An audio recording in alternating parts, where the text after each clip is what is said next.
Here we go. Cool. For España! Fuego!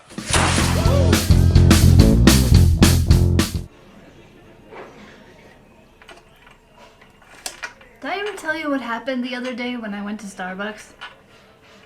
Okay, so I was picking up coffee for the worship team, and this lady there who was also waiting for her coffee, she just started talking to me like she knew me, and so she's looking on her phone and she's like, I just can't believe the news. And so I was like, what news? And so she proceeded to tell me about a shooting that had happened in the area. Now, I remember seeing this on the news, but what I didn't realize, I should say, is that I didn't realize that it had happened a few months ago. I mean, a lot of times when they show things on the news, I mean, it's like they just happened, but a lot of times I think the stuff that they do show on the news happened a while ago. So, but she's just going on and on about the shooting, and then she proceeds to tell me about another shooting, and then she goes on about this.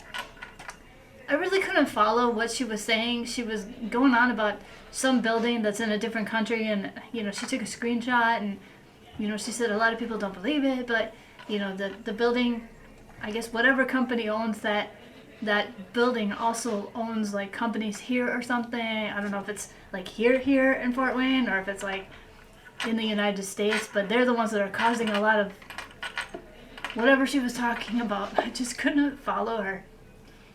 And so it made me curious, just how many shootings are there here in Fort Wayne? And so this is what I found out.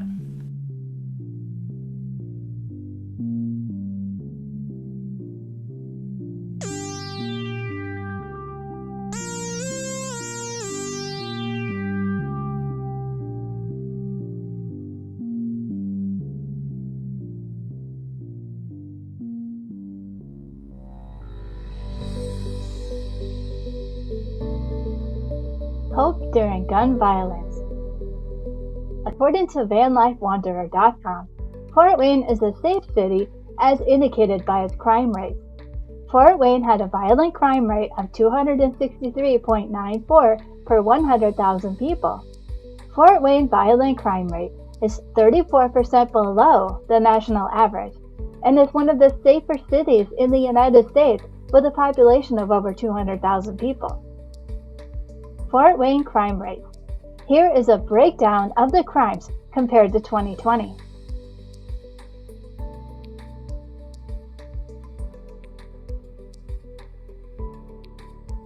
Fort Wayne violent crime rate. In 2021, Fort Wayne reported 702 violent crimes and had a violent crime rate of 263.94 per 100,000 people. The article goes on to list more statistics and interviews with residents. There are many residents who feel safe in Fort Wayne. It also gives advice on how to avoid being a victim of a crime. Do not worry. It is sad that we have crimes at all, but we should take into consideration the fact that there are less crimes here than there are in other major cities. Being the Christian that I am, I do not worry about this. I do, obviously, take measures to stay safe, but I do not spend my days worrying about the crime rate. What good would that do? I thought to myself the other day, if someone said to me, what can you do about gun violence these days? Me, personally, probably nothing other than pray for the families who are victims. It seems some kids today think their only solution to their problem is to shoot someone with a gun. I read an article. I will put a link in the description box for this article. The other day, where both parents were arrested because their 9-year-old child accidentally shot himself in the chest. He suffered a collapsed lung and multiple rib fractures with a gun he was frequently allowed to play with. The 9-year-old boy told investigators that there were other guns in the house, AK-47 style pistol, 3 rifles, and 569 rounds of ammunition. It was an older brother that heard the shot and found him. This older boy that found him shot himself in the pinky in 2019 and had to be transported to the hospital in Indianapolis so that they could repair it. The older boy told investigators that back then, He and the then 5-year-old got into an altercation, and the 5-year-old was going to shoot him. Since when has guns been the solution? Why is that the go-to method of dealing with it? There are other cases too of a guy shooting his wife, and then another one where a child was shot. Again, links will be in the description. I guess the bottom line is that yes, these things happen and they're unfortunate, but we can't live our lives in fear. There are scriptures that talk about not living in fear, but I'm not sure they relate to this situation or not. What do you think? Isaiah 35:4 is interesting, but at the same time, scriptures are better off not being used by themselves. I do like Isaiah 41:10 as well. Can you find more? Living in fear. I would like to return to what I said about being a Christian. I look at gun violence differently because I have God in my life, but that's not to say that someone who doesn't have God in their life would not have the same perspective as me. But since I cannot tell from that perspective, I can only tell from mine, I will. I think the difference is that people who don't have God in their life, such as possibly the case with this lady I met at Starbucks, I cannot say for sure if she has God or if my next statement is true, but she seemed to live in fear. Living in fear is not a good way to live life. I suppose if she had a tragic event in her life, I can see how that would lead her to live in fear, but at the same time, it's still not healthy to live in fear. Pray for the victims. If we always worry, it is not healthy. We can't control the violence, but we can make sure we have a chance of not being a victim. We can also pray for the families who have been victims. Because I have strong faith in God, I have hope. Thank you, everyone.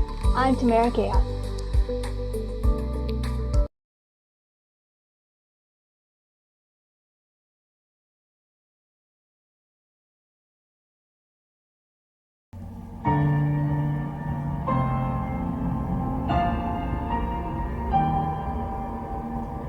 You unravel me with a melody. You surround me with a song, a deliverance from my enemies, till all my fears are gone. I'm no longer a slave to fear. I am a child of God. I'm no longer a slave to fear. I am a child of God.